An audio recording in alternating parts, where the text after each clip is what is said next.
After the first few hard frosts have silenced the crickets, there are only a handful of sounds that can intermittently be heard in the Adirondacks, and the gentle tapping of the hairy woodpecker is among these occasional wildlife noises.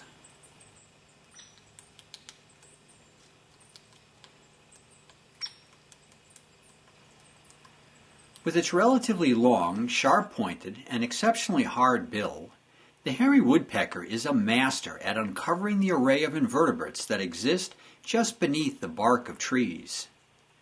As winter approaches, many small, forest-dwelling insects, spiders, millipedes, and other types of bugs seek out shelter afforded under or behind pieces of loose bark. Additionally, many adult invertebrates deposit their eggs in similar nooks and crannies that occur on trunks and large branches to help protect them from the harsh conditions of the coming winter. While most of these bugs and their clusters of embryonic life are very small and would not seem to be much of a meal for the blue jay-sized hairy, these tiny invertebrates contain an exceptionally high concentration of fat. The fatty substances that develop within the cells of these lower forms of life help them avoid freezing during winter. The fat these bugs contain has a high enough caloric content to more than compensate the woodpecker for the energy it must expend in order to dig them from under the bark and for maintaining a high internal temperature throughout this bleak season. Along with chipping away bark, the hairy woodpecker also bores several inches into sections of dead and rotting wood where it senses large wood-dwelling bugs.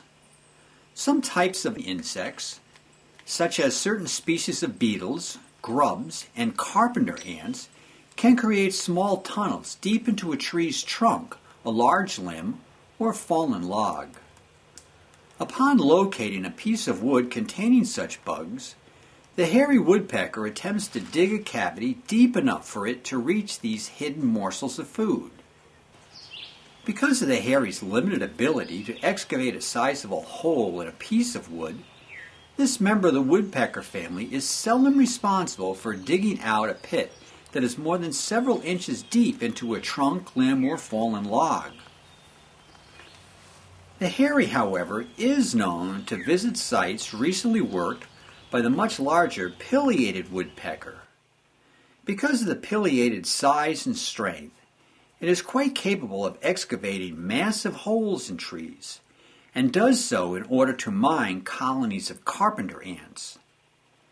After successfully digging out and ingesting fairly large numbers of these large black ants, the pileated woodpecker temporarily leaves to digest its meal.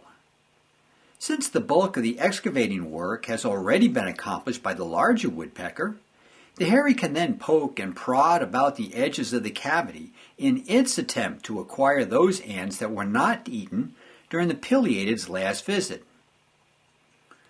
While the hairy prefers to confine most of its time to mature woodlands, this woodpecker is also known to expand its search for food to more open woodlands during winter. While trees along forest clearings harbor numerous bugs, such semi-open settings may also contain homes that are maintaining feeding stations with suet. Because suet is almost entirely fat, this material is highly prized by the hairy. Unlike many of the birds that appear around feeders in winter, the hairy is quite solitary during winter. While it may be seen with one other hairy throughout the snow and ice season, much of its time is spent traveling alone throughout our mature forests in search of invertebrate matter to eat. There are several species of woodpeckers that are considered to be permanent residents of the Adirondacks. While the hairy is not the largest member of this unique group of birds, nor the best adapted for surviving in a cold northern climate, it is the one that is probably most often seen at this time of year. Yet when a person is out snowshoeing, hiking, or skiing, simply noticing a hairy as it clings to the side of a tree is rare. Most outdoor enthusiasts first become aware of the woodpecker's presence by noting the gentle tapping and chiseling sound they produce as they search for bugs that are still present in our forests, here in the Adirondacks.